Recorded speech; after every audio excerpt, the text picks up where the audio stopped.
Boa noite a todos. E vocês estão cansados ou com frio? Boa noite. Sempre maior corações gratos e sempre acelerados. Não sei você, eu começo a falar aqui, o coração fica super acelerado. A gente está aqui mais uma vez juntinho. Boa noite ao pessoal da internet que está conosco e mais uma noite de estudos. Que possamos aproveitar, né, essa oportunidade de estarmos aqui juntos, estudando essa obra maravilhosa, né, relembrando, estudando os ensinamentos de Jesus. Não é isso? Então, vamos fazer primeiro, como sempre, nosso evangelho, para fazermos nossa prece e começarmos nosso estudo de hoje, tá bom? E descongela aí.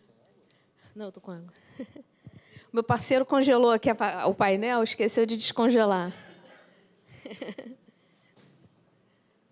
Pronto, vamos lá. Pronto, recuperamos-nos. Sem problema. Bem-aventurados os puros de coração. Verdadeira pureza, mãos não lavadas. Está no Evangelho segundo o Espiritismo, capítulo 8, itens 8 e 9, uns pedacinhos. Vós outros, fariseus, tende grande cuidado em limpar o exterior do corpo e do copo e do prato, mas o interior de vossos corações está repleto de roubos e iniquidades. Como sois insensatos! Aquele que fez o exterior também não fez o interior? Olha só, está lá no Evangelho de Lucas, né, capítulo 11, versículos 37 a 40. E aí vem, né, depois continua um outro pedacinho que nos fala o seguinte. Os judeus haviam desprezado os verdadeiros mandamentos de Deus, para se apegarem à prática dos regulamentos estabelecidos pelos homens, fazendo da sua prática rígida caso de consciência. Qualquer ensinamento, ainda que fosse de compreensão simples, tornava-se complicado por causa das exigências formais exteriores. Como era mais fácil seguir essas práticas do que realizar a reforma moral e íntima, isto é, lavar as mãos do que limpar seu coração, os homens se iludiam a si mesmos e acreditavam estar quites para com Deus. Acomodavam-se assim às práticas exteriores, continuando a ser como eram, já que era-lhes ensinado que Deus não pediria mais nada do que isso. Eis porque o profeta dizia, é em vão que este povo me honra com os lábios, ensinando mandamentos e leis dos homens. Está em Isaías 29, 13. É bem claro. Né? O nosso evangelho de hoje é bastante relacionado a tudo que nós viemos estudando, né?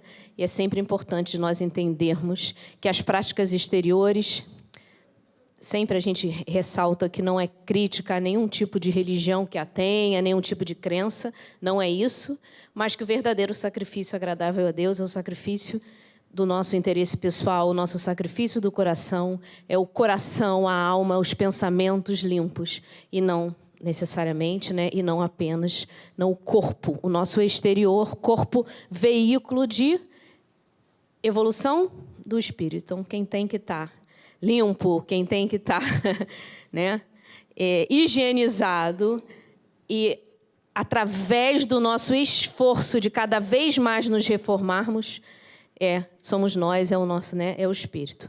Só que isso dá um pouquinho de trabalho. Então, muitas das vezes, como né, nós estamos exemplificando, e tantas vezes nós falamos aqui, os fariseus se prendem, é mais simples se prender ao culto exterior do que realmente fazer essa reforma que tanto, né, nós precisamos. Tá bom?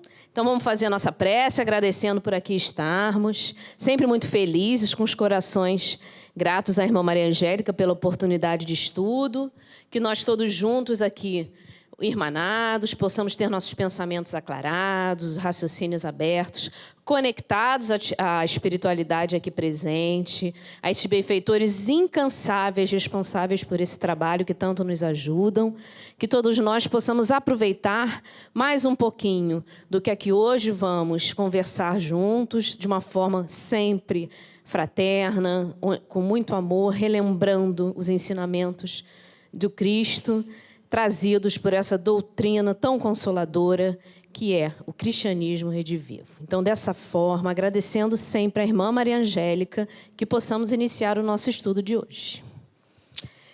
Então, como nós já vimos, já estava aqui na sala, mas hoje nós vamos começar um novo capítulo, né? Nós estamos na segunda parte, hoje é o capítulo 5, se chama Lutas pelo Evangelho, e hoje a gente vai ver a parte 1, esse capítulo foi dividido em 2 partes, tá bom? É um capítulo bem menor do que o outro, quem leu? Capítulo menor o pessoal lê, né? É mais fácil de ler, né? É mais rápido, né? Então, todo mundo leu. Então, vamos ver, a gente vai dividir em 2 partes. O Rogério, como deu a aula passada, ele vai, como sempre, recapitular o que a gente falou. Ele promete que ele não vai viajar de novo, de mochilão por todos aqueles lugares. Vai ser rápido a viagem, porque a viagem ficou conhecida. Muita gente falou da viagem dele na internet. Boa noite, gente. O evangelho para mim hoje tem que ser: não julgueis para não ser julgados. Semana passada eu falei: Cris, a recapitulação está muito grande. Aí hoje eu ficou o dobro do tamanho da dela. Ou seja, a gente não pode julgar. Foi uma canseira danada a semana passada as viagens, então vamos tentar não cansar aqui e lembrar rapidamente o que a gente viu, né? Então a gente começou na semana passada com o Bar Jesus procurando Saulo para saber algumas coisas, e o Saulo logo aproveitou para ensinar sobre caridade e sobre fé.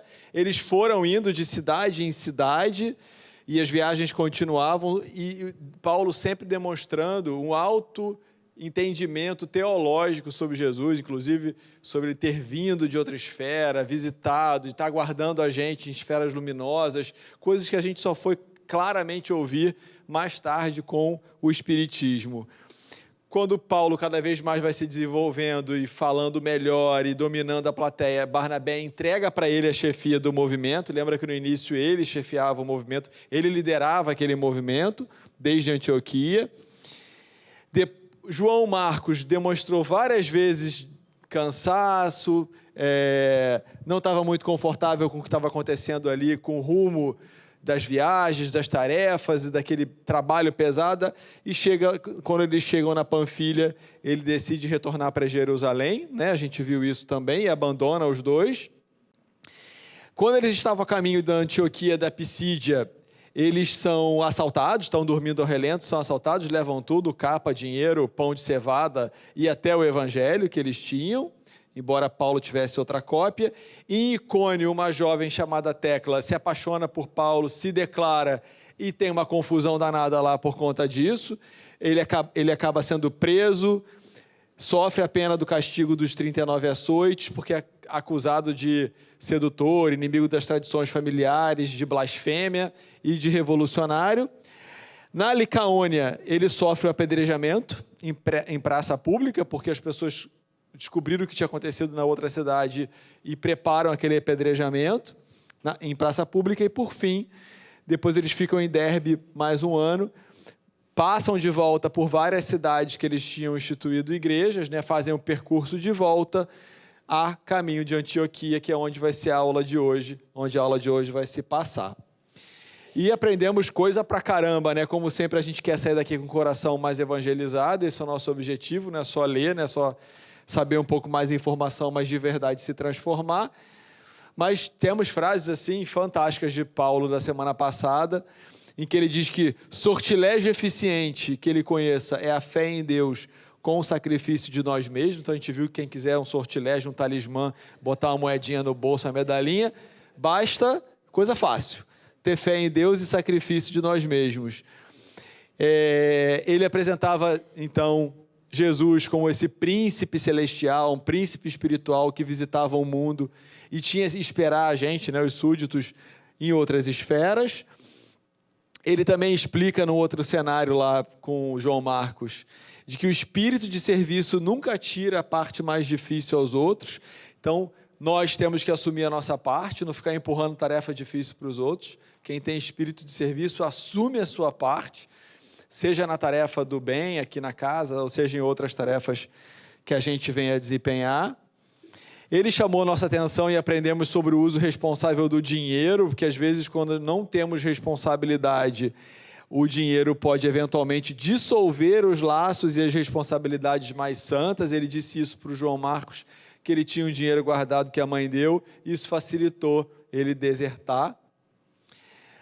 fé extrema sempre, então ele aproveita o assalto para entregar o evangelho, para evangelizar os assaltantes. Acho que é o exemplo máximo para a gente de vontade de querer evangelizar até aqueles que estão nos prejudicando materialmente falando naquele momento. Quando ele estava de frente para a moça ali, apaixonada, ele diz que a paixão era pela palavra de Jesus e não por ele. Você vê o entendimento, a humildade, o entendimento de que, não, eu estou só simbolizando algo maior. E que para tocar o serviço de Jesus, a gente não pode se cuidar em excesso de nós mesmos, senão nós vamos ficar com os tropeços. A gente até, na semana passada, refletiu também, será que a gente está cuidando demais da gente, pouco do serviço do Cristo? Será que a gente pode cuidar um pouquinho mais do serviço do Cristo? Fiz uma conta errada, né? Falei que se a gente aumentasse 10% cada um, que ia triplicar. Óbvio que não, 10% cada um vai aumentar em 10% a soma de todo mundo, mas sempre há tempo da gente reparar os erros nessa mesma encarnação, graças a Deus. E, por fim, a resignação e a compreensão. Durante o apedrejamento, ele agradece a oportunidade de estar sofrendo a mesma pena que ele infligiu a Estevão. Então, você vê o entendimento, a resignação de que, às vezes, a gente precisa passar por algumas provas para reparar alguns erros, tá?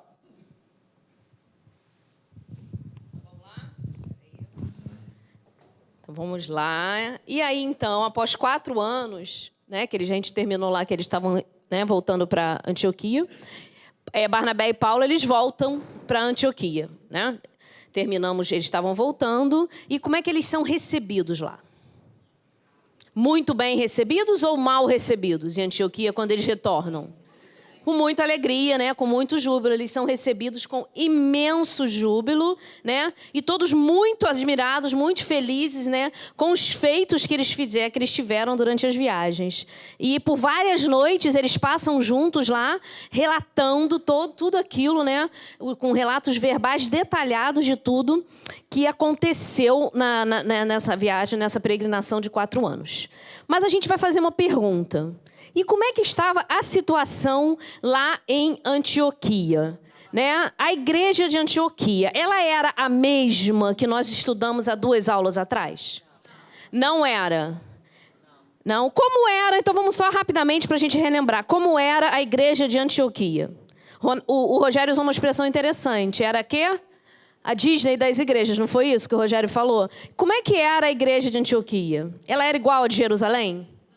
Não, ela era muito mais sedutora, se a gente puder usar o termo, né? Porque ela era simples, não existia disputa entre judeus e gentios, era todo mundo unido, fraterno, não é isso? O Espírito, né? O Espírito Santo, inclusive, se manifestava, era uma igreja realmente diferenciada, não é isso? Não existia preocupação com as normas, né? Com as disposições do judaísmo, não é isso? Nem aquelas exigências todas do farisaísmo. É assim que era. E como é que esse lugar agora, Antioquia, está nesse instante? Ao microfone.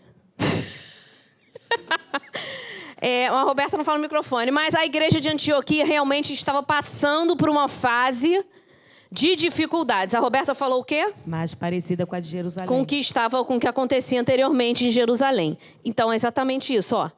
As contendas de Jerusalém se estenderam para Antioquia. Não é isso? Que contendas? É aquela coisa do...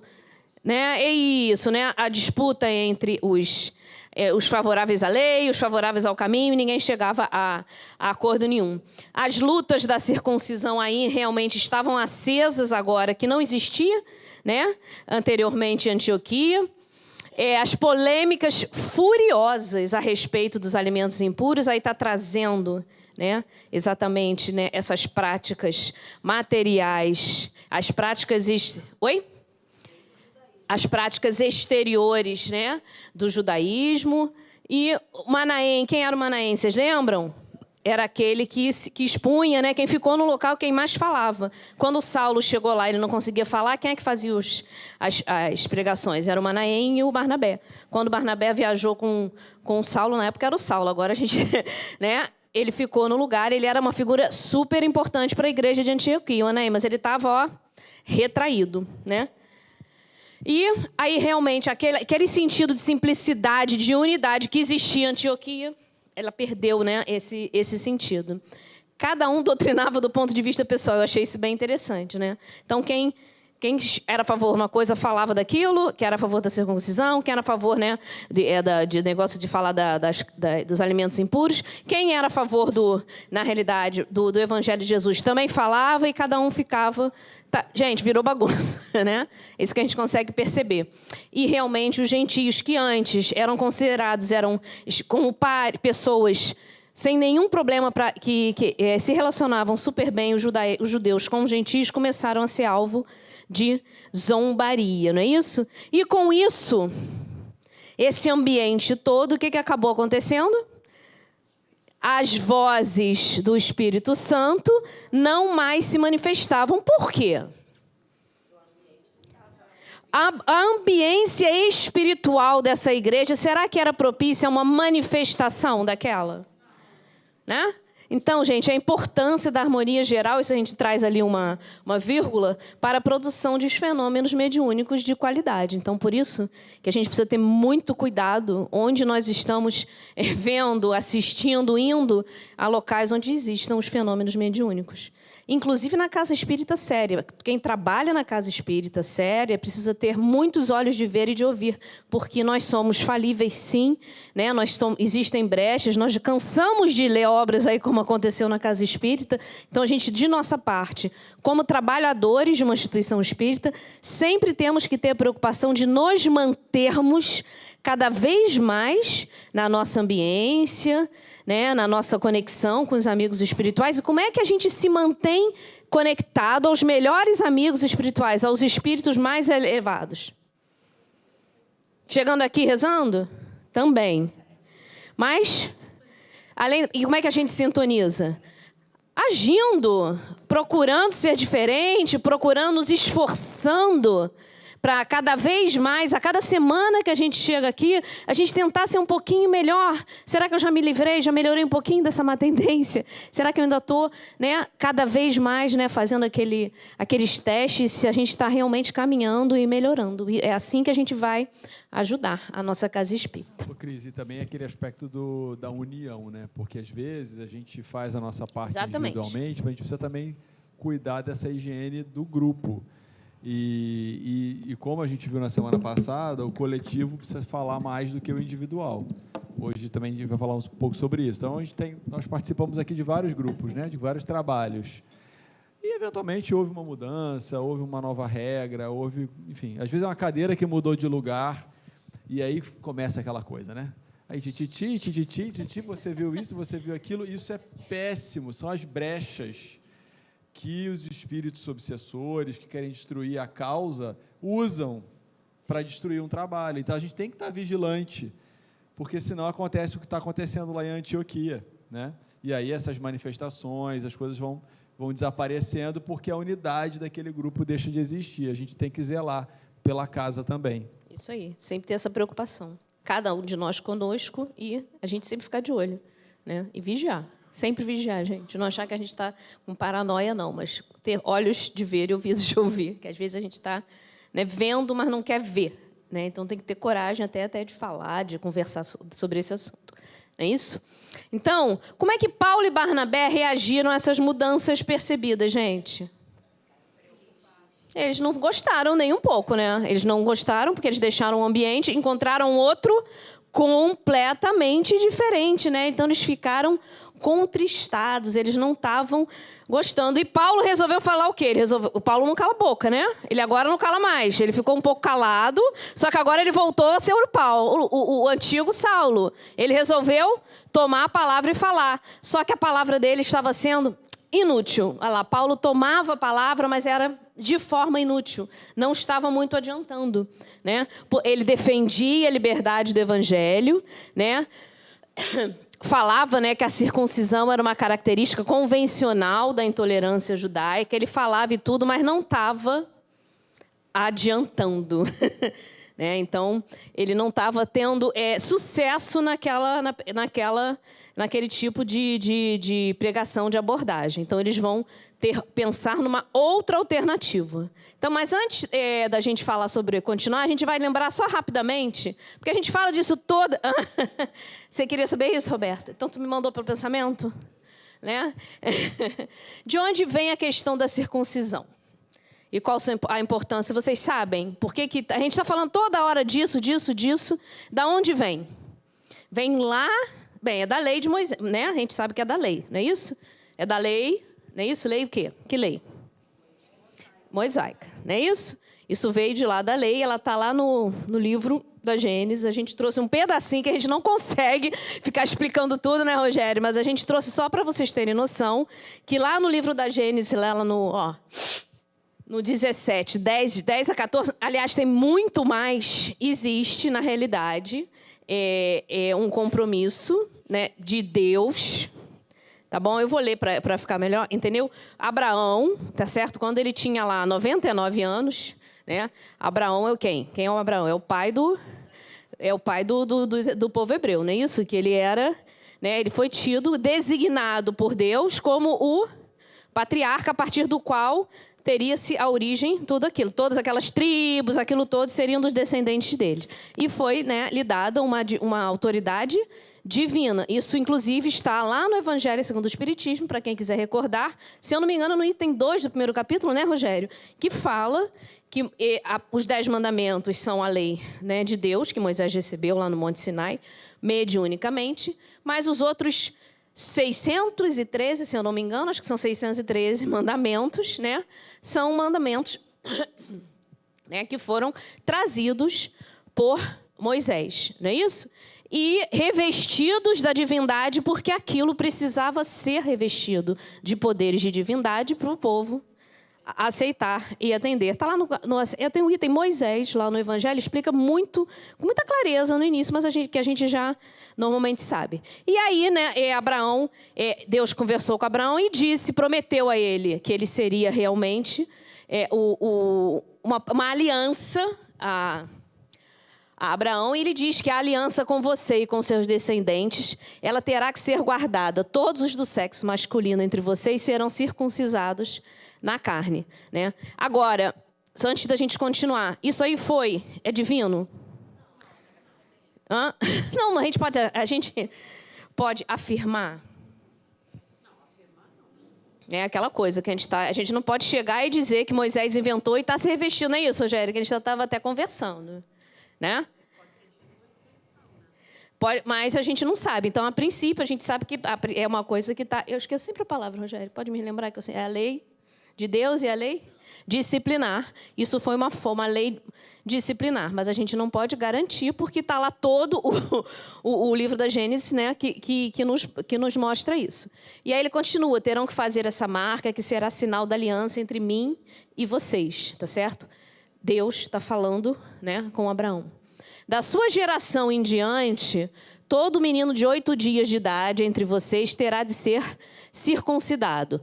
Tanto os nascidos em sua casa, quanto os que forem comprados estrangeiros e que não forem descendentes de vocês. Sejam nascidos em casa, sejam comprados, terão que ser circuncidados. Minha aliança, marcada no corpo de vocês, será uma aliança perpétua. Ali ele está garantido que, através dessa aliança, eles seriam, né, o povo ali escolhido, né? Qualquer do sexo masculino que for incircunciso, que não tiver sido circuncidado, será eliminado do meio do seu povo. E quebrou a minha aliança. Isso aqui se estende, né? Ele diz que essa aliança vai fazer multiplicar a espécie, que vai, a partir dele, né, vai se formar aquele reino, que ele vai ter esse status de rei, de divindade. Se vocês quiserem olhar, né, com mais detalhes, tá certo? E aí até é nesse lugar mesmo que ele muda Abraão troca o nome de Abraão, que eu até anotei aqui para...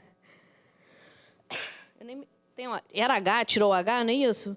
Que significa não sei o quê. Aí também fala da mulher dele, que era Saraí, tira o I para poder ser a provedora. Gente, é longo, a gente não vai falar do Antigo Testamento, mas eu acho super interessante, uma vez que a gente está aqui citando, vocês chegarem em casa e darem uma olhada, porque é até tranquilo tranquilo de entender. Então, isso é uma marca, né, que está ali dizendo que o povo escolhido tem essa marca. Depois eu fiquei pensando, as mulheres não tinham marca. Depois eu fiquei pensando, né? Mas é porque talvez não tivesse a necessidade. Eu Eu não vou criar polêmica aqui, não. Isso foi só uma coisa que eu pensei, eu não estou... Né? E o Paulo, ele era um grande seguidor da lei. Exatamente. E vejam que ele vem questionar. Ele é circuncidado porque ele era judeu, né? A necessidade da circuncisão. Ele né? começa a questionar isso que tudo tem a aí. ver com o nosso evangelho de hoje. Assim, na verdade, a nossa aliança com Deus, a nossa marca com Deus... Não é pelo corpo. Não é né? pelo corpo, né? Vou tirar um pedaço da pele que cobre lá a glande. Isso vai fazer a diferença, né? Hã? Perdão, peraí, deixa eu passar o microfone para cá. Peraí, deixa eu passar o microfone, peraí. Fala, Cris. Você está perguntando primeiro. Eu estou perguntando se isso era uma lei mosaica, por que isso se perpetuou entre os cristãos? Como se Os perpetuou? homens? Ué, Não, isso é uma lei... a isso maioria aí é dos homens não é? Não, isso é um mandamento do judaísmo. Hoje ou naquela época? Hoje em dia. Não. Religiosamente, não. Não, entre os judeus, acho que sim Entre ainda. os judeus, entre os até judeus, hoje. sim, até hoje. Não. Não, Zero, Crisinha. Não é, Cris. Não, Cris. Mas para os judeus, isso tem uma característica meio que divina, entendeu? Sim, é isso que eu estou falando da aliança. Olha só como é que da onde vem. Foi uma aliança divina, né, que Deus fez com o pai dele, com o pai de todos os judeus, com o pai dos judeus. Fala. Gente, para não ficar dúvida. Isso aqui vale até hoje. Está valendo para o judaísmo. Isso aí vale. Não mudou em nada. Da mesma forma que entre os judeus Jesus não é o Messias. Isso, e, portanto, a mesma coisa. Ele não reformou nada do que foi reformado. Então, isso aqui vale até hoje. Tá? Não muda nada. Entre os cristãos, não tem valor.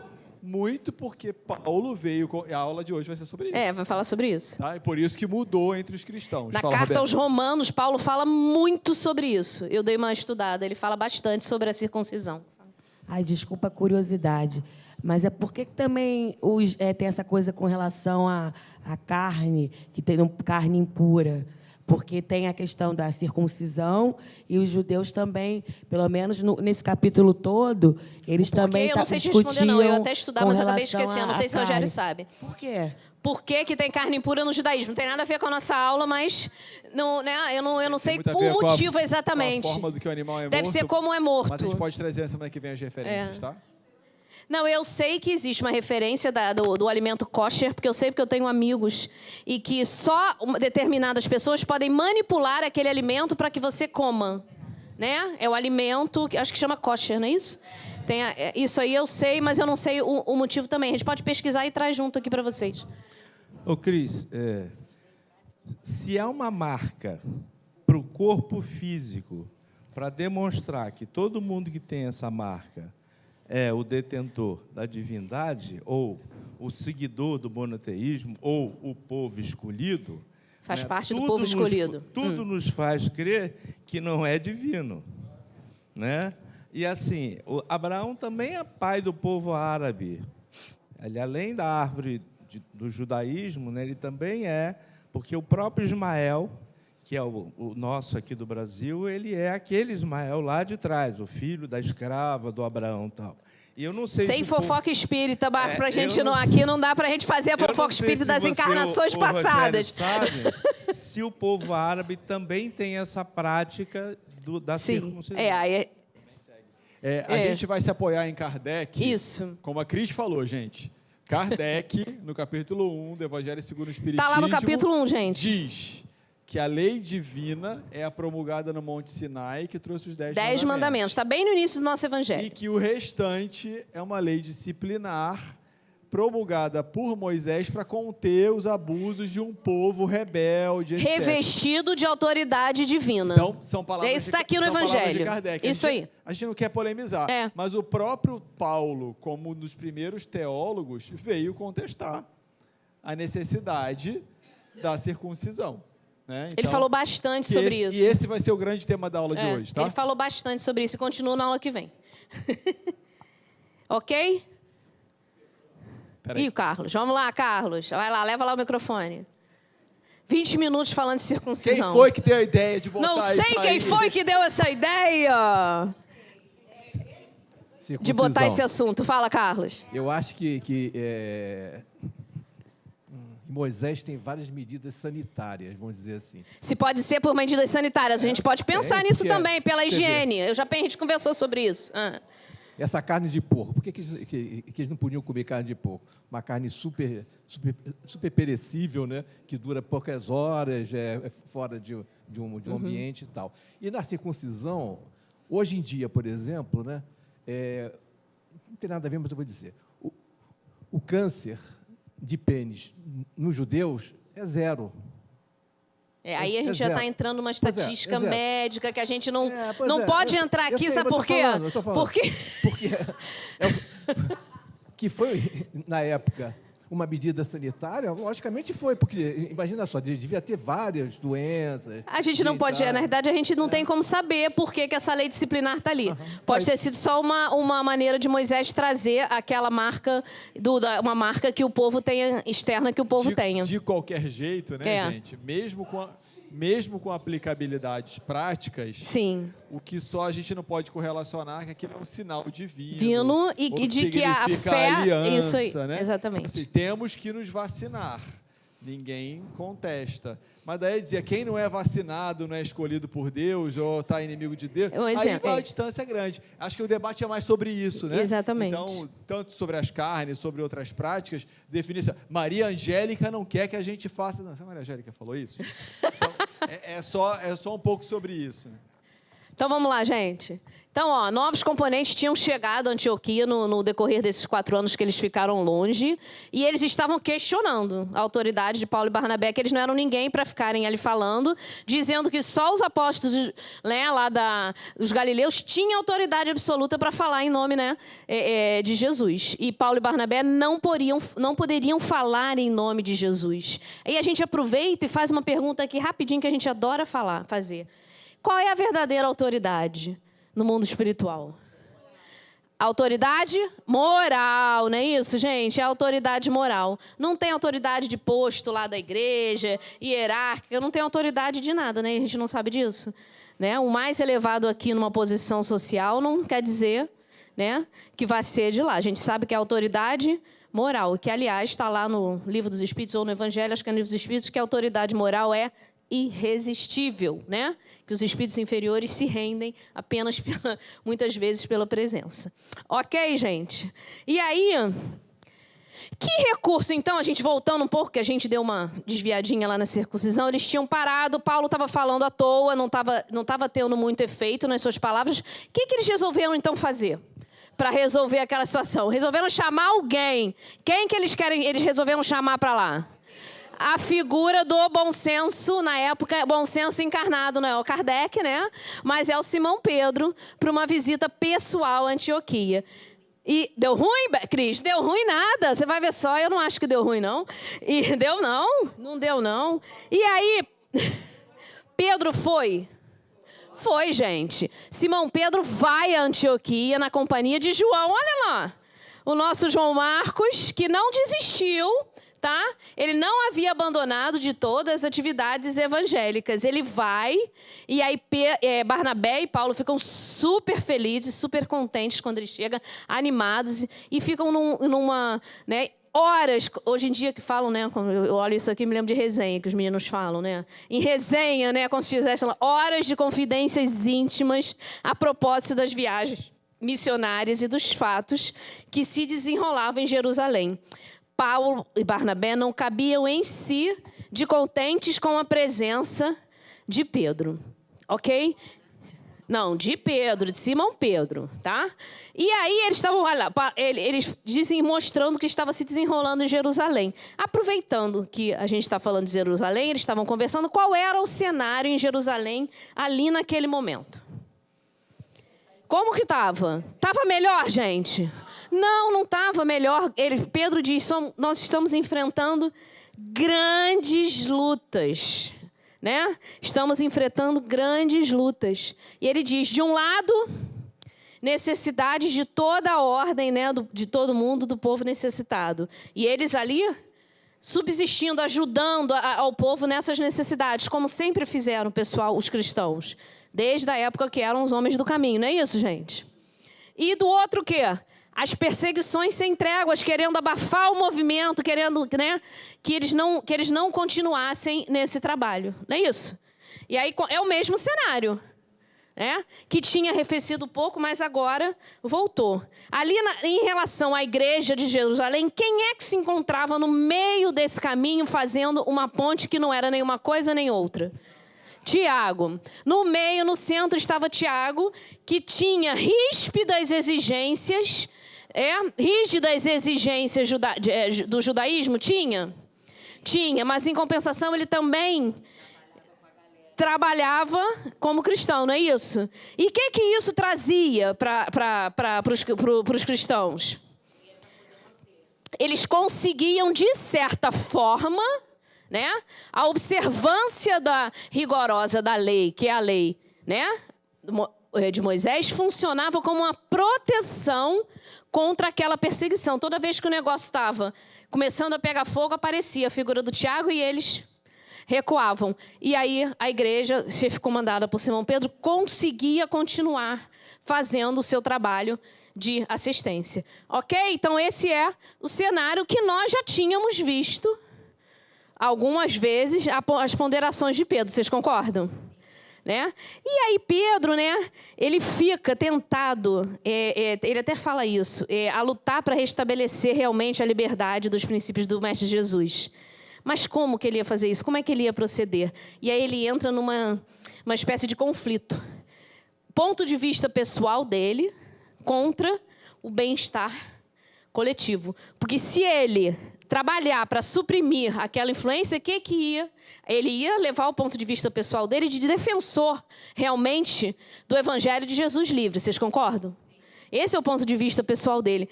Em contrapartida, né, ele estaria com isso provocando as perseguições do judaísmo e iria, dessa forma, o bem-estar coletivo ficar comprometido, porque ele estaria empurrando a igreja de Jerusalém cada vez mais para o abismo. Concorda? Então ele fica nesse conflito, né? nesse dilema, ficando sem saber como agir. Né?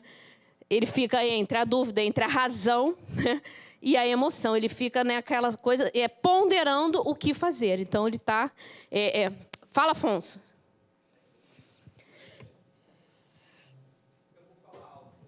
O pessoal de casa não escuta. Nada. Por mais que a gente fale alto. Eu que assisti 3 aulas pela internet, é angustiante não ouvir. Então,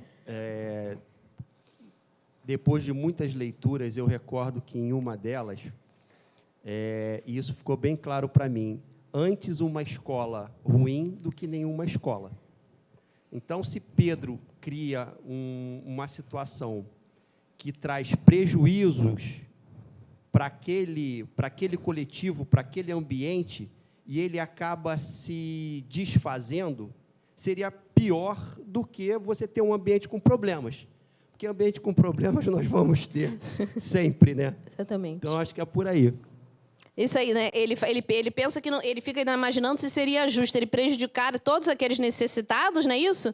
Por causa desse ponto de vista pessoal dele. Dele não, né? Do grupo dos cristãos, né? E aí ele fica, né, imaginando que não para prejudicar a obra toda. O que você falou é a célebre frase que a gente escuta muito aqui, que o ótimo é inimigo do bom, não é isso, Afonso?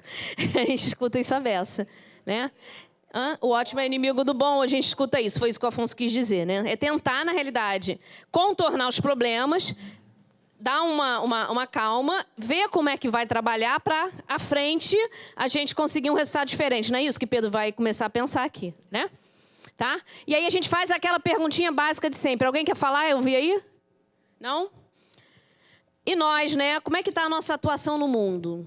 Será que a gente tem pensado só no nosso interesse pessoal? Quando a gente vai tomar uma decisão, ou na hora que a gente está decidindo uma coisa, a gente pensa no bem-estar coletivo. Você pensa primeiro em você.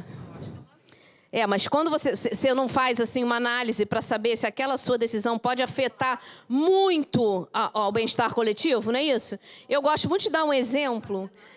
Por exemplo, se você tem uma melhoria num condomínio, isso acontece tanto, a gente fica, vamos fazer um parquinho de bebês novo.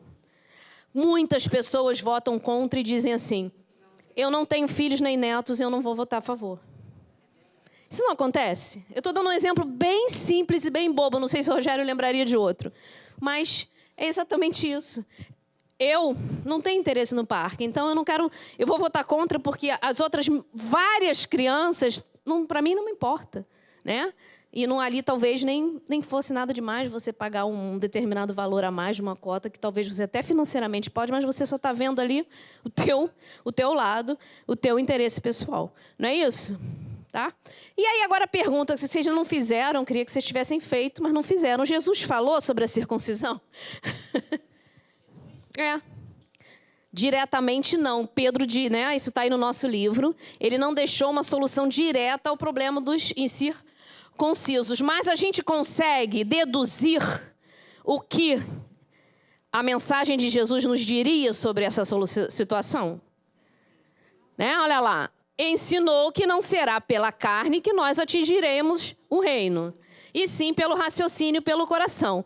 Então, teoricamente, o que isso está querendo dizer, gente? Se a gente usar, como sempre, é importantíssimo no nosso estudo doutrinário, em tudo, o crivo da nossa razão.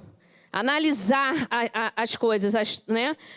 Faz sentido para, né, Jesus, volta a gente sempre a falar que a gente não está aqui criticando ninguém, a gente não está, né, com uma política de antissemitismo, não é nada disso, pelo amor de Deus. A gente está falando aqui da doutrina espírita e do que, né, a gente estuda aqui na Casa Espírita, que é a análise de todos os ensinamentos com o crivo da nossa razão, ok? E aí a gente pensa assim exatamente a nível da doutrina espírita, né? O que acontece? Na doutrina espírita, alguns temas só surgiriam mais tarde, não é isso, gente? Nos dias atuais, né? E não foram diretamente abordados. Porém, pelo conhecimento do Evangelho, pelas obras básicas, nós conseguimos extrair lições que nos guiam sobre todo e qualquer problema, né? Apesar, né, da doutrina espírita, né, nós já termos, né, algumas coisas. E o exemplo disso foram aquelas 2 citações que Paulo fez na aula passada, falando do que Jesus, né, se você analisar aquele pedacinho, você vai ver um conhecimento espírita, falando, né, que Jesus vinha de outro orbe, que ele, né, já era um espírito de outra esfera. A gente analisando tudo, a gente vai chegar a essa conclusão, ok? Para a gente analisar com o nosso conhecimento, com o crivo da nossa razão. É para isso que a gente estuda. Porque o conhecimento, a base do conhecimento e do estudo serve para quê? Para que a gente consiga, além do estudo da obra básica, na nossa vida, aplicar aquilo. Para a gente aplicar aquilo que a gente estudou, a gente precisa analisar e usar o crivo da nossa razão. É para isso que a gente está aqui. Fala, gente. Jesus falou sobre... Não é o que entra pela isso pela aí, boca, pela boca é o que sai dela. Que mata o homem, mas é o que sai dela. Ele não falou isso? De certa forma, ele estava falando das carnes impuras. Sem precisar atacar. Boa, Rogério, é isso aí. Né? Então, não é o que entra pela boca que mata o homem, mas é o que sai dela. E aí, já que vocês perguntaram, ele está em Levítico, que foi um dos livros escritos por Moisés. Ele foi aqui no Google. Que faz parte da Torá, e fala dos animais puros e impuros. E é muito mais sofisticado do que eu podia imaginar.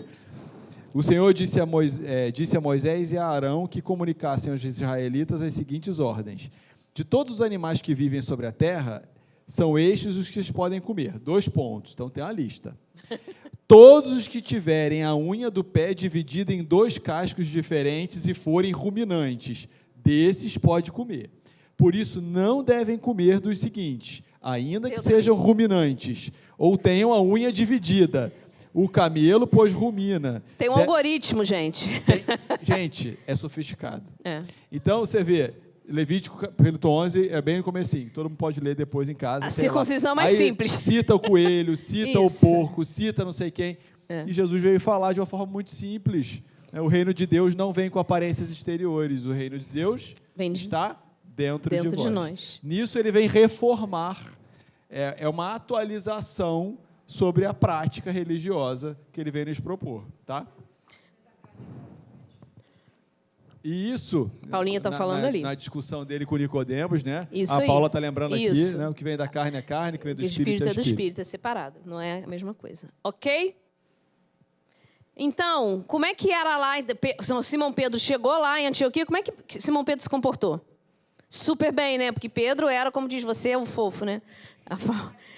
Mister Simpatia, né? Simão Pedro tinha uma palavra adequada para cada situação, um esclarecimento justo para cada problema, não é isso? Ele visitava pessoalmente os gentis sem distinção ou preferência, né? Sempre com um bom sorriso quando os amigos estavam apreensivos com a alimentação impura. Olha aí ela de novo, gente.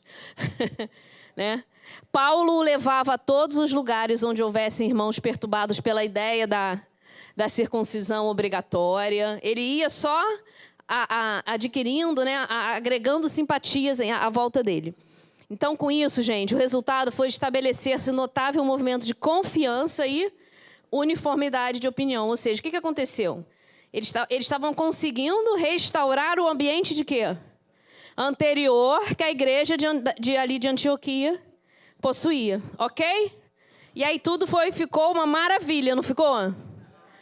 E Paulo estava assim, está escrito no livro, ele não estava conseguindo se conter de tanta satisfação. Ele estava muito, muito feliz, tá certo? Até que aconteceu o quê? Recebeu um WhatsApp. O que aconteceu para esse negócio começar a degringolar? Quem chegou lá, gente? 3 indivíduos de onde? De Jerusalém, olha lá, 3 indivíduos de Jerusalém, emissários de Tiago, trazendo cartas para Simão. No livro está dizendo, inclusive, que eram pessoas muito queridas do Pedro, eram amigos, né? Conhecidos do Pedro. E aí, o que aconteceu, gente? Azedou, o clima se modificou. O clima se modificou, o negócio ficou esquisito de novo, principalmente com quem? Com Pedro, que ninguém esperava, muito menos Saulo. Perdão, Paulo, né? Então, Pedro, ele se retraiu imediatamente, parecia austero, parecia triste. Ele não mais atendia aos convites de quem fosse incircunciso, não aparecia mais nas festividades íntimas e carinhosas organizadas em sua honra. Ele passou a estar o tempo todo na companhia desses 3 emissários lá, guardas de honra dele, deviam estar, né, seguindo ele, e ele para de se referir à liberdade que o evangelho outorgara à consciência humana. E aí Paulo, calma, ele primeiro, eu gosto de ver o circo pegar fogo, essa aqui, né? Ela já está pedindo para descascar. Quem levantou? Ele está só rindo ali. Verdade. Não está falando, não. Eu achei que ele, em determinado momento, ele pareceu um pouco com Saulo antigo, porque ele chegou ali e... Mais ou menos. Com eu Saulo achei. antigo não ofende o Paulo. Mas ele chegou ali e começou a descascar o Pedro. Ele deu uma descascada ali. Ele Tudo falou, bem que mas com ele educação, elogiou, depois com educação, mas a gente observa aqui. Né? Engraçado, quando eu li, eu não achei que ele tenha sido grosseiro. Eu também não achei, não. Eu acho que ele foi direto. Ele foi sincero, está escrito, inclusive, aqui, que ele foi firme e que ele foi direto, está escrito no texto. Né?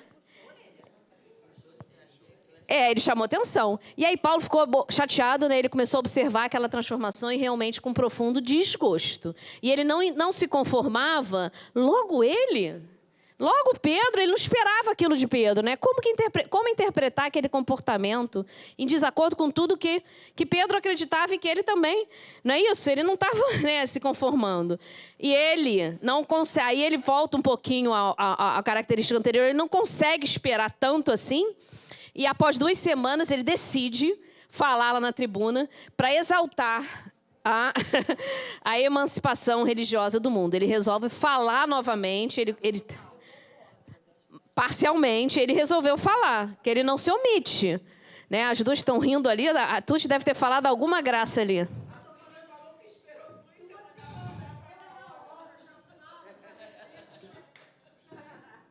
Para quem não está ouvindo, a aluna aqui falou que ele esperou 2 semanas e esperou muito que ela ia falar na hora. Porque o pessoal de casa não escuta nada, fica mudinho. Tá? E aí, como é que foi? Ele subiu lá na tribuna, e como é que foi o discurso, né, dele na tribuna? Vocês não sobem na tribuna aqui para dizer que concorda as coisas. Procura a pessoa. Não dá onde, Paulo? Fala 1 a 1, né? Então ele primeiro relembrou todas as generosas demonstrações de Jesus, né, do mestre dela aos publicanos e aos pecadores, né? Só lembrando o que é publicano, só porque às vezes passa despercebido, os cobradores de impostos, né? tudo ele mostrando, né? Ele vai mostrando e Pedro fica assombrado, né, com a qualidade dele cultural, com a erudição, né, e com os recursos de hermenêutica. O que é hermenêutica? Eu fiquei, né, a capacidade de interpretação, né, que ele tem ali. A hermenêutica até tem uma conotação de interpretação até de textos religiosos das escrituras sagradas, tá? E ele fica lá, se assombra, mas no sentido positivo, tá, gente? Porque aqui ele usa sombra no livro algumas vezes, mas é no sentido bem positivo. E os mensageiros de Tiago, eles ficam assim bem surpresos lá, né? Os 3 rapazes lá. Os 3 amigos, os escoltas. E aí ele... Que... É impublicável. Ah, entendi. Então deixa ela falar sério. São os capangas... Eu pensei em outra Mas denominação. foi a Roberta que falou, não fui eu. Ele menciona abertamente Simão Pedro, e aí ele entra, ele, né, inclusive, ele diz que ele olha no olhar, né, de Pedro. Ele menciona abertamente Simão Pedro e o desgosto que ele sente pela mudança de atitude desde a chegada dos emissários de Tiago, né? Ele realmente... ele diz que ele não consegue disfarçar, o discurso dele a gente não vai trazer, né? Mas ele diz que ele não consegue disfarçar o desgosto dele em face aos últimos acontecimentos que estavam acontecendo ali. Então, mas ele, na realidade, referindo-se à atitude de nosso hóspede muito amado. Ele não está, como vocês falaram aí, ele não está sendo grosseiro, entendeu? A quem deveríamos chamar de mestre. Entendeu? Ele vem falando, né? E aí ele assume aqui, ó, um tom rude e franco, né? Não, se você olhar o discurso, então vocês leiam em casa, ele não está sendo grosseiro, não, entendeu? E o objetivo não era escandalizar, mas sim ajudar, né? Propor um evangelho livre dos preconceitos errôneos do mundo. A palavra do Cristo não está algemada aos interesses inferiores do sacerdócio, seja esse de qualquer natureza. Isso vale até hoje, né, gente? A gente vê, não é isso. Então, o objetivo, como sempre, era acertar a situação. Ver se ele chamava atenção, né, para o que estava acontecendo ali. E aí, como se reagiu? Como todos reagiram? De diversas, né, algumas formas. O que aconteceu? As reações, grande surpresa e espanto geral. Isso aí, todo mundo se surpreendeu. O próprio Pedro, né? Simão fica surpreso, mas, como sempre, calmo e com serenidade no semblante. Os emissários de Tiago eu fico imaginando eles se levantando, se mexendo na cadeira, sentem um profundo mal-estar com as colocações do Paulo.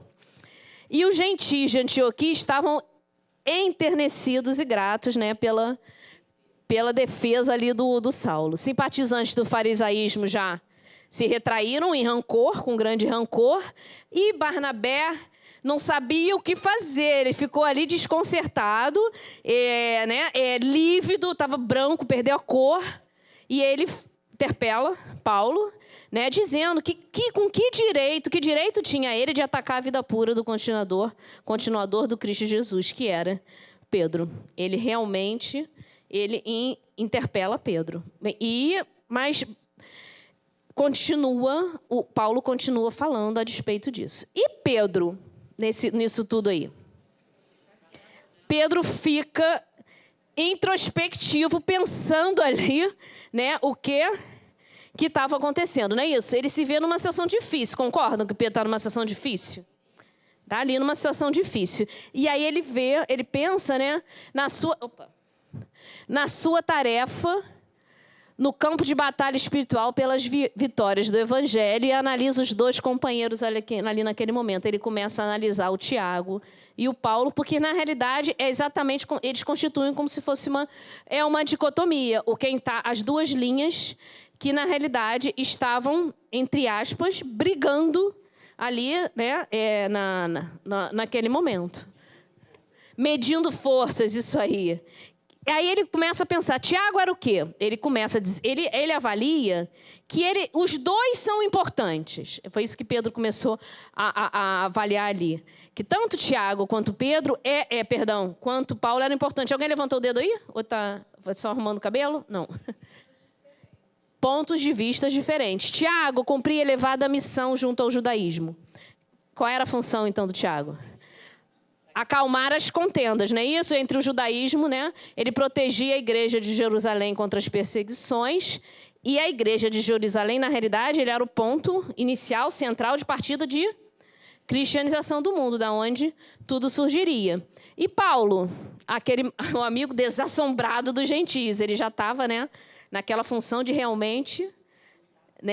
estava lutando realmente pelos gentios, executando uma tarefa sublime, com atos heróicos, acarretando uma corrente de iluminação para os povos idólatras. Ou seja, Paulo já estava também numa vertente trazendo tudo aquilo.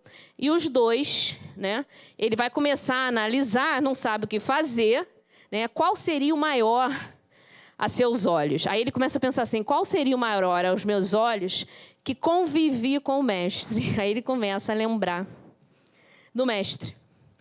Eu que convivi com Jesus, qual seria, analisando a situação, qual deles seria o maior?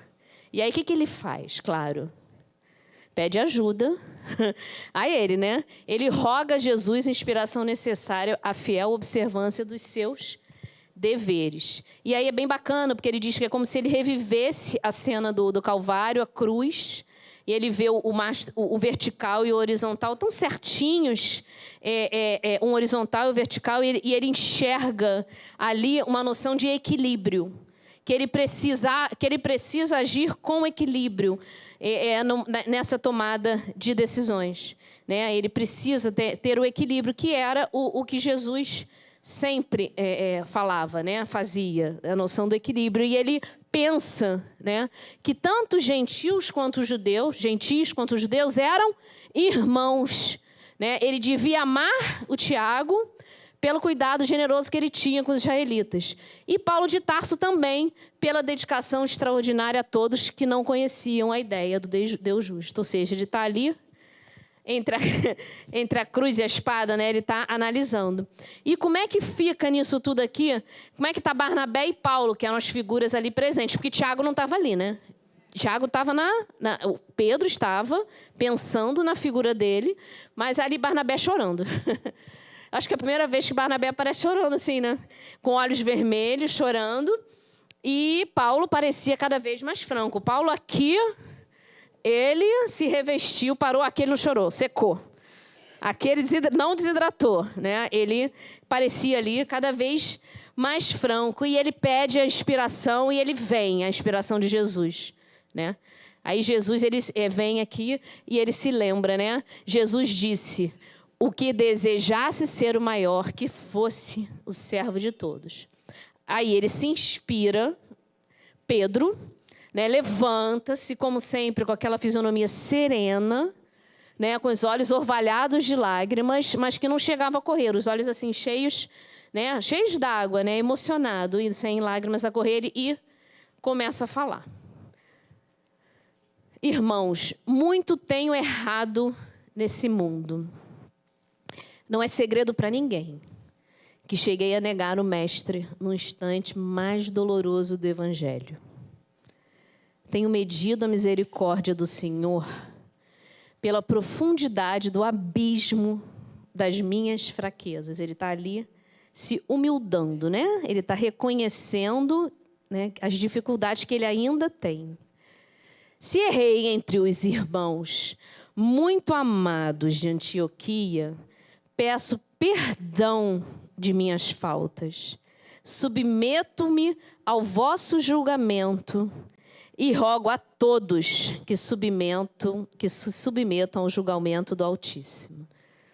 Ele aqui deu ele pediu perdão, né, pelas faltas dele, mas deu aquela assim, aquele que tivesse em pecado, atire a primeira pedra, para que as pessoas pensem ali, né, para que todos nós realmente também erramos e precisamos, né, do perdão. e reconhecida a extensão das minhas necessidades espirituais e recomendando-me as vossas preces. Ele pede ajuda de preces a todos, para ele. Passemos, irmãos, então, aos comentários do evangelho de hoje. Ele, gente, lacrou com calma, tranquilidade e evangelho. Jesus, ele aqui ele usou exatamente o processo do que Jesus faria. Na hora que ele se viu no dilema, ele se conectou com tudo e veio trazendo exatamente como seria o comportamento de Jesus. Não é isso? Ele foi... Opa, o que houve? Veio tudo. Ele, humildade, vulnerabilidade, ele se expôs... Né? Ele não teve receio e se expôs, ele ficou vulnerável à plateia. Né? Podiam fazer ali qualquer coisa com ele. Ele, né? Ele ficou vulnerável, ele se entregou ali. Não se justificou. Ele não disse, ele disse, olha, eu realmente já errei muito e não ficou tentando se justificar do porquê. Não teorizou, ele simplesmente, né? Não alongou as contentas, ele falou só o necessário. E todos ficaram surpresos.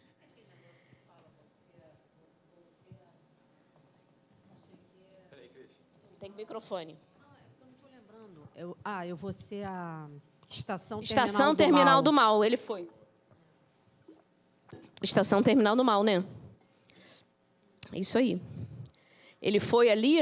tem uma perguntinha depois aqui, né? Para a gente também, né? Exatamente nesse momento, não está no slide, mas o que a gente deveria aqui, para nós, trazendo para a nossa vida, nos perguntarmos nesse momento aqui, com essa atitude do Pedro? Né?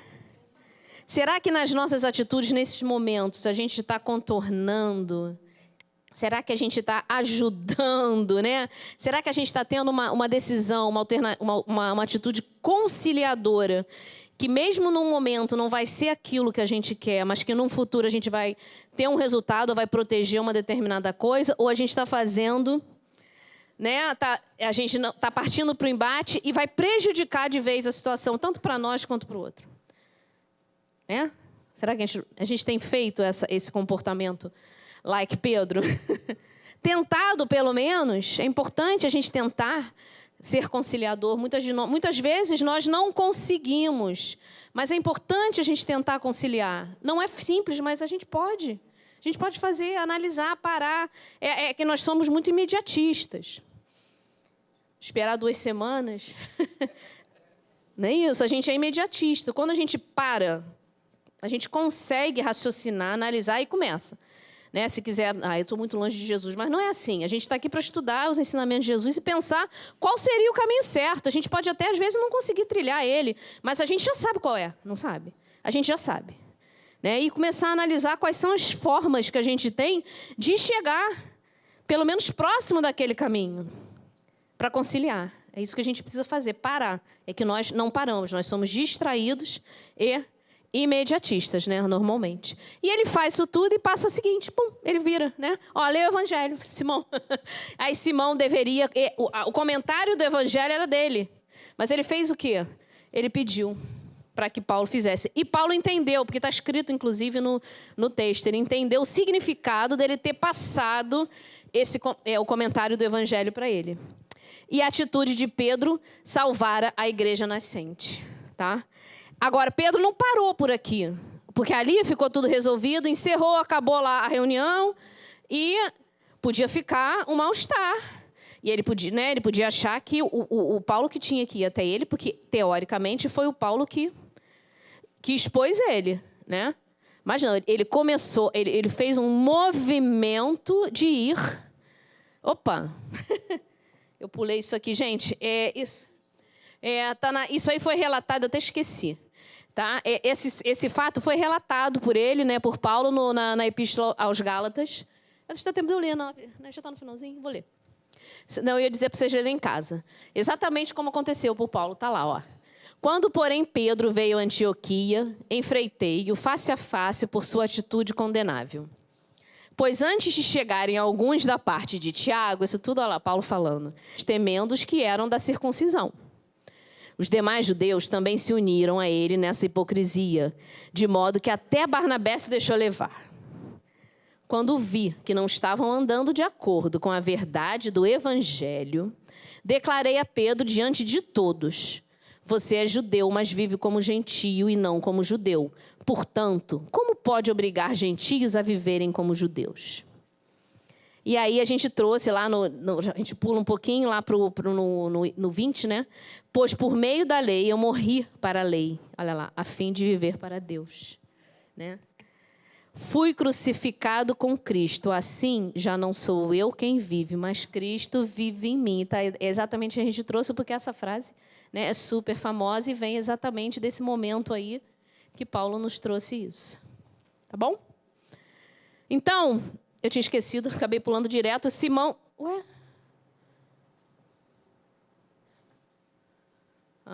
Simão, ele procura Paulo. Né? Acabou tudo lá, aquela coisa, acaba a reunião, fica um do outro lado, ele vai até Paulo. E ele faz o quê? Ele felicita Paulo pela beleza, pela eloquência do discurso. Né? Ele vai lá e felicita Paulo, ele faz questão, o Pedro faz questão de voltar ao incidente, para desfazer qualquer mal-entendido entre eles. O problema aí fala, realmente, né? O problema do gentilismo merecia, de fato, muito interesse. Ele começa meio que a dar, né, razão ao Paulo. Como deserdar das luzes do Cristo que havia nascido distante das comunidades judaicas? Ele começa a falar. O próprio Cristo disse que os seus seguidores, que os seus discípulos viriam do Ocidente e do Oriente. Paulo, então, propõe que promovam uma assembleia em Jerusalém com os correligionários mais dedicados, tá certo? Entre isso aqui e a proposta, eles ainda começam a conversar, eles falam um pouquinho ainda dessa situação, dessa contenda. Pedro falando de um lado e o Paulo falando do outro, tá? Até que Paulo fala, então vamos fazer uma nova reunião lá em Jerusalém? Vamos fazer uma assembleia. E aí ele aceita, ele anui de bom grado, ele acha super que realmente a ideia é excelente e, né, depois todo mundo aproveita, ó, Paulo e Barnabé também, né, se reconciliam, não é isso? Porque era importante. Então, gente, essa atitude de prudência, essa atitude afável de Pedro, gente, corrigiu, acertou tudo, né? Então, quando falaram aqui no início da aula que o negócio ia pegar fogo, ia azedar, não, pelo contrário, né? Não mesmo. Né? Foram acontecimentos e que foram super bem contornados exatamente por quê? Porque Pedro pensou e agiu como Jesus agiria. Né? Pensando como Jesus agiria. E aí, Simão Pedro regressa, então, né, para Jerusalém, com os três emissários de Tiago, seus 3 guarda-costas, e Saulo fica animado para a reunião de Jerusalém. Ele começa a trabalhar, mas em Antioquia a situação continua ruim, né? Continua aquelas discussões, né? Essas discussões estéreis, ambos os lados, um contra a circuncisão, carne impura, e o outro defendendo o evangelho livre. E Paulo, ele convoca reuniões para mostrar, para explicar o que iria acontecer na Assembleia de Jerusalém. Multiplica com energia própria, né, a sustentação da independência do evangelho e promete que vai trazer cartas da igreja lá de Jerusalém, dos apóstolos galileus, que garantissem a posição dos gentios na doutrina consoladora de Jesus, alijando-se as imposições absurdas no caso da circuncisão. Ele promete. E aí alguns, realmente, os observadores duvidosos, né, não acreditam muito nele, duvidam, não ficam muito confiantes. E ele continua planejando, pensando no que vai acontecer e bolando estratégias para a reunião de Jerusalém, tá? Então, ele pensa, né, de novo, aquela imaginação, a mente super excitada que Paulo mostrava, né, lá no início da nossa obra. Ele começava a revisar tudo que ele iria, do jeito que ia pensar e como que ele ia fazer. Demonstraria a elevada capacidade dos gentios para o serviço de Jesus, ele levaria, né, os exemplos, né? Contaria os êxitos da excursão, lá contaria de todos os seus 4 anos. Os gentios tinham recebido as notícias do mestre com imenso júbilo, mostrando como é que tinha sido recepcionado pelos gentios, e a compreensão mais elevada que a dos irmãos de sua raça, que como os gentios estavam, né, era um terreno fértil para o Evangelho de Jesus, e levaria o jovem Tito, olha lá, que apareceu pela primeira... Já tinha aparecido na aula passada, não, né? Mais um, né? Para servir de exemplo da conversão de gentios, oriundo, né, das fileiras pagãs, 20 aninhos incompletos, mas com uma das mais lúcidas inteligências a serviço do Senhor, né? Então, ele quer levar o Tito lá, né, para servir como exemplo de conversão, né, e dar como aquilo para ele ser útil à causa como um todo, né? Então, a gente vê que na realidade, Paulo está sempre querendo aproveitar, trazer o jovem, trazer a oportunidade de quem não é muito conhecido, não é isso? Está lá João Marcos, Timóteo, não é isso? Lá o Tito, ele deu lá o Lucas, que também era um médico jovem, que ele instruiu como que ele vai, né, ajudando a proliferar o evangelho em todas essas pessoas que se mostram terreno fértil, né? E Tito aprendeu com Paulo o ofício de tapeceiro. Enquanto ele saiu e foi fazer a viagem, ele substituiu o Paulo na tapeçaria, lá no tapeceiro, enquanto ele estava viajando os 4 anos, e trabalhou durante a sua ausência. Seria um expoente no poder renovador do Evangelho. O Tito, a gente vai ver semana que vem o que vai acontecer com o Tito.